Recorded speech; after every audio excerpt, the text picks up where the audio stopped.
สบายดีพี่น้องบองไปFC ทุกคนมีกับทีมงานสายล่าคือเก่าเนาะกำลังออกไปกินข้าวปลาคนตามทีมงานนะเพิ่นสิพาไปทำภูผาก้าวะทำภูผาก้าเนาะเป็นทำที่เพิ่นขุดค้นกำลังเฮ็ดบ่อนท่องเที่ยวใหม่สายน้ำที่เขาจะขึ้นไปสิรายงานเป็นแต่ละขั้นตอนให้เบิ่งมันมีเหงื่อของล่ำก่อนขัวขาบเลยเฟืองในพานผีอันนี้ในพานผีอยู่สิอันนี้ใส่ยาเพื่อนในพานผีแสดงว่ากกไม้ใบหญ้าต้นใดที่เกิดขึ้นในแผ่นดินนั้นอันนี้มันเพิ่นหูเบิดแหละเพิ่นในพานผีใส่ยาเพิ่นเอาเลี้ยนไปนี่มันให้หูเกินสำหรับพาหนะ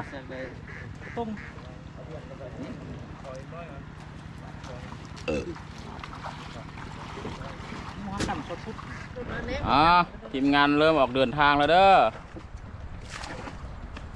ได้ออกเป็นได้ขี้เงือ2 ลำหัวน้ำไหลแห้งนี่ต้องมีคนขับเงือ2 คนนี่นะข้างหลังขับจับ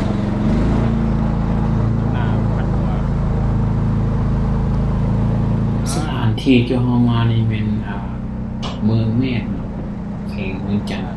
ซึ่งน้ำที่เราคิงเลยเป็นน้ำเยือกทางทีมงานทุกคนเข้าไปก็เดินไปดูทำผาก้าเมืองเมฆบ้านน้ำเยือก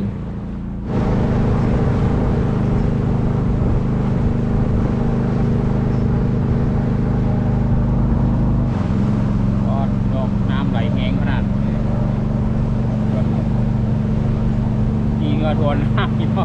โอ้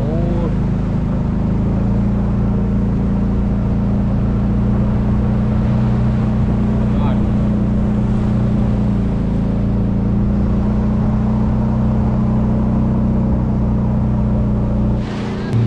นี่จะเป็นแบบว่ามันพกพ่วงเป็นสายน้ำที่แคบมันมีเป็นน้ำที่แคบน้ำไหลแห้งน้ำไม่ลงโคนจากฝั่งเพื่อนน้ำคือพวกเราสีหูดูแล้วเสียงพอดีว่ามีเรื่องเอกลักษณ์สูงแบบเป็นมากกว่าเป็นน้ำที่เห็นแบบแคบแบบเป็นทางผมเนี่ยเป็นอันตรายเอกเวกด้วยอยู่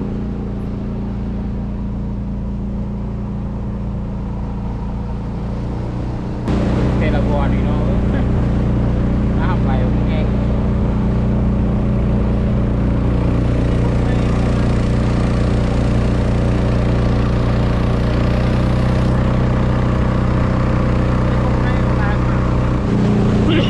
แม่ละเชือกพี่น้องโอ้ตาย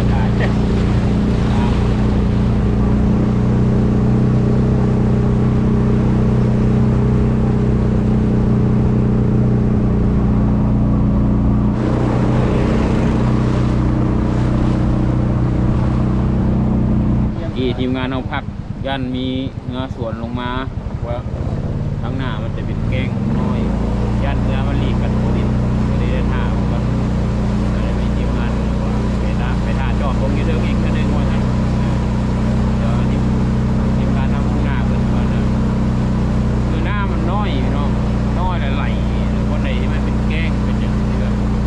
แล้วมันที่ไหนสายหน้ามันยิ้วมันรีบกันก็ได้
ขี่เรือขึ้นไปเรื่อยหลีกไปดีมาตามก้อนหินอยู่พื้นน้ำซึ่งบางครั้งเราขี่มันจะต่ำท้องเรือดังตุบตุบตุบมีความเสียงเห็นเรือเขาแตก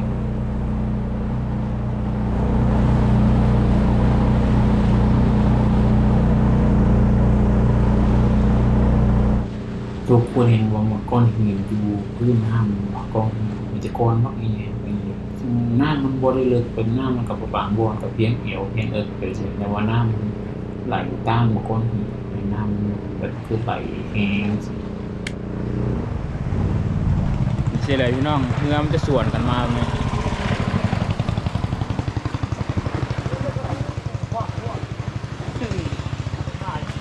ยังมีอีกวะ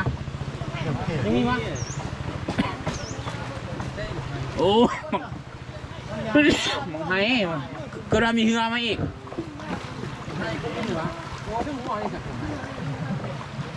เมื่อเราขี่เรือขึ้นปลอดภัยหรือสูงขึ้นเท่าไหร่เนาะน้ำมันแห้งไหลเพียงกันนะเบื้องตามกระแสน้ำมันไหลเป็นฟองคลื่นตีเรือนะตกปุ้งสูงมันไหลแห้งแบบยาก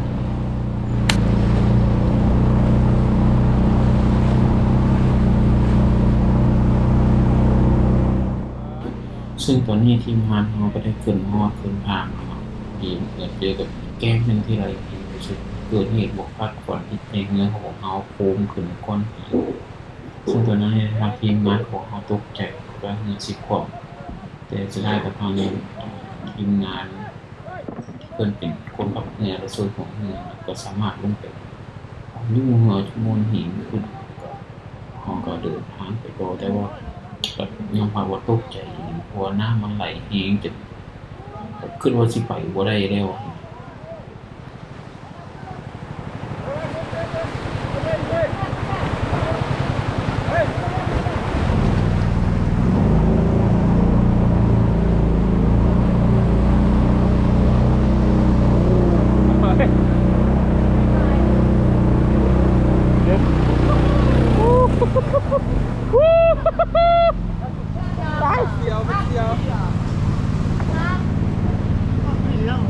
เฮ้ยอันเยี่ยมดูเพื่อพัดเลยผู้ดูเพื่อให้ทันเนี่ย โอ้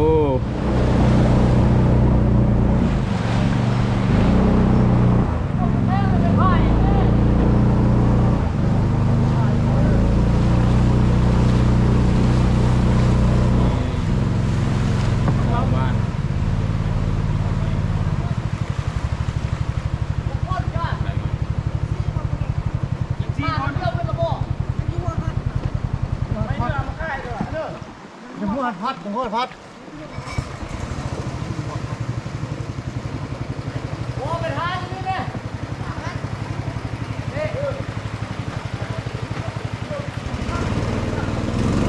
ท้ายว่าเขา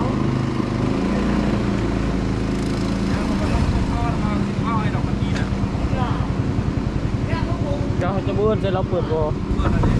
เปิดแล้ว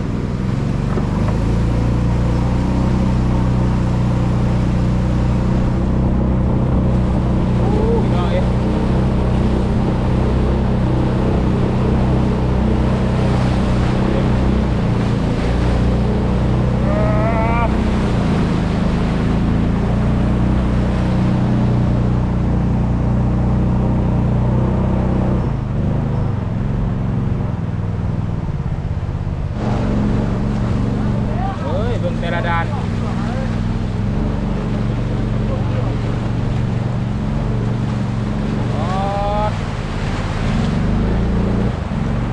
นี่จะเป็นบนห้องที่เป็นว่ามันไหลเองที่สุดเพราะว่ามันตื้นมันมีก้อนหินตื้นไหลมันต้องได้ดีเต็มสปีดเพิ่งว่ามันทรายไปทรายมันเกือบต่ำบนผู้ช่วยชั่วเราวิ่งมาเราเดินไกลมากกว่าคน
พวกเขาขี่ในระหว่างทางก็มี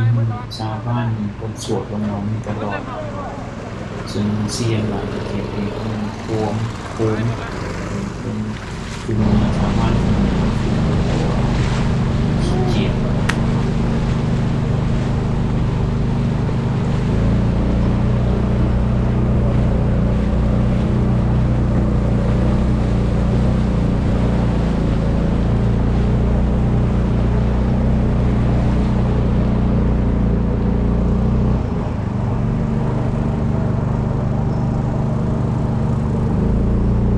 ดาดาเป็นของง่าย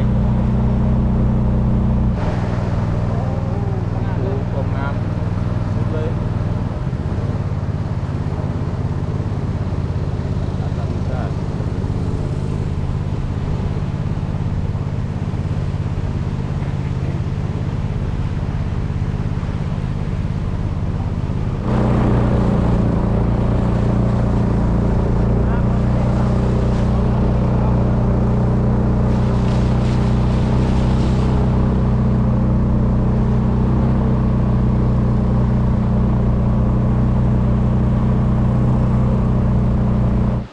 กระเจยพูดนะตับดำพวกอ๋อนี่ทีมงานเขาเดินทางมันก็จะเข้าปากถ้ำยังก่อนถ้ำปากกาเนาะมันจะพักกินข้าวก่อนที่เข้าไปในถ้ำนี่ก็เสบียงอาหารที่เขาหามาได้ไว้นึงก็กินมีคนเสียบจากกรมดำอันนี้โอ้ทีมงานพักเลยมักชุดใจกาแฟก็ร้อยวัดคนขี่ก็ร้อยจับข้อเพื่อจะสิแตก ครับคุณน้อยจะได้รถนำน้อยครับนำไส้ อุ้ยปีนก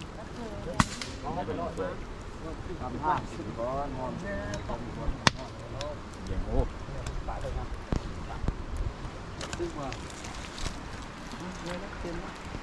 ขาเวลาขึ้นมาเนี่ยออกกำลังกายเยอะบอกมาพี่น้องกินข้าวส้มกันเบาต้องมีว่ะโมเมนต์สิ งบเจ้าเบาเด็กจริงสิจ่ายเงี้ย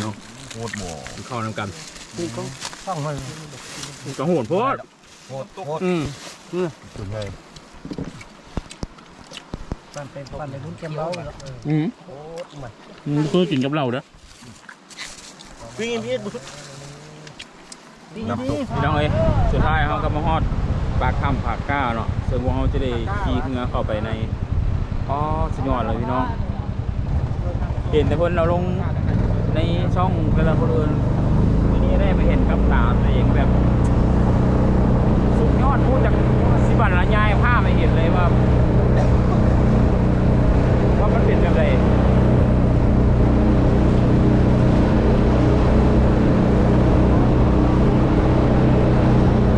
รถไฟ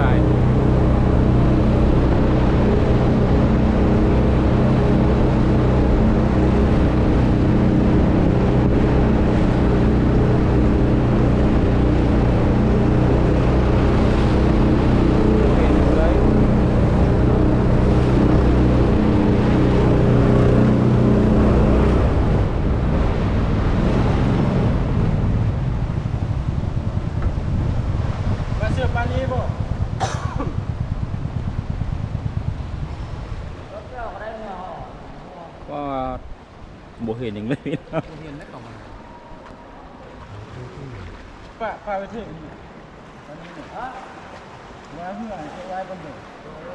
ลึกนั่นปาก เขามีเฮือหรอ ทางเขามันเขาโตอยู่ถึงกัน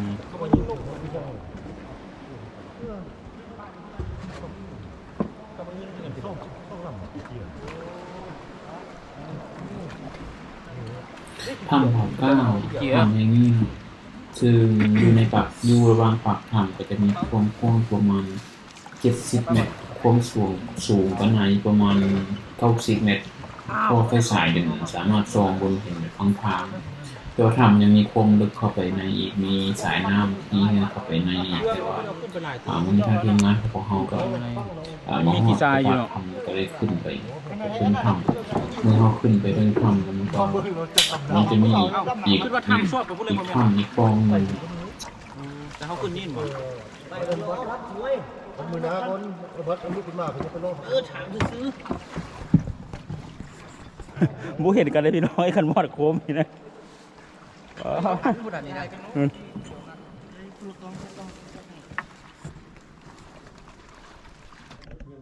ตอนนี้ทางทีมงานเขาก็ใกล้จะออกมาหอดทางออกอีกด้านหนึงของถ้ำไปพี่ลึกร่างกายใหญ่ดิปอง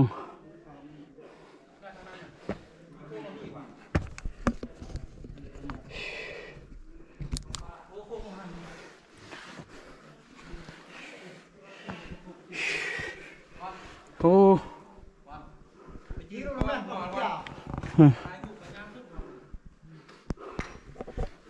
นี่ดีบอกไม่ทางอ่ะโอ้บอกว่าเราหาจีบไปยิงมาหาจะขึ้นไป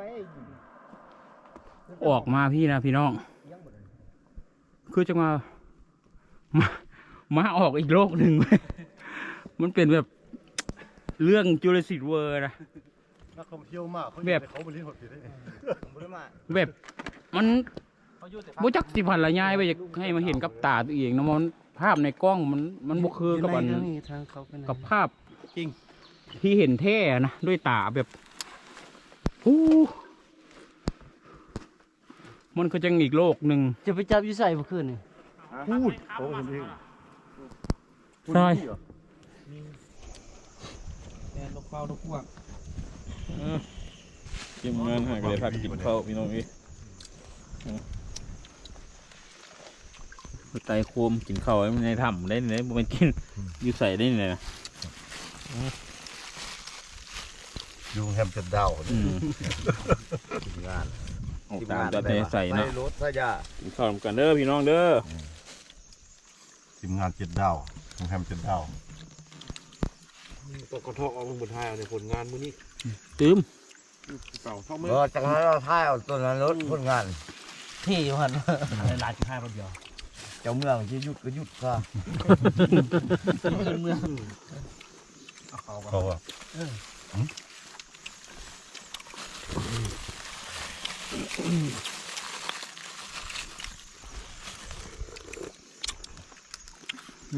โหน่ากินข้าวกัน เมืองกับมาน้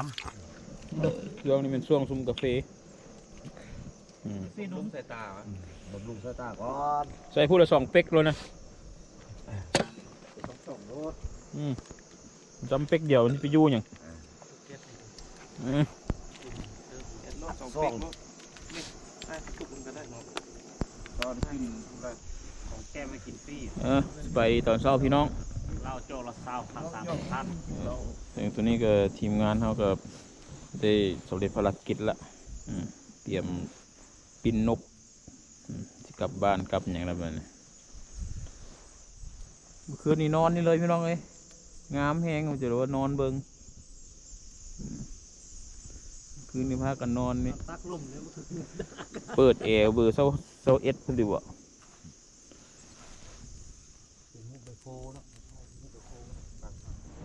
ตอนนี้ทีมงานเราก็ได้เดินทางกลับมาฮอด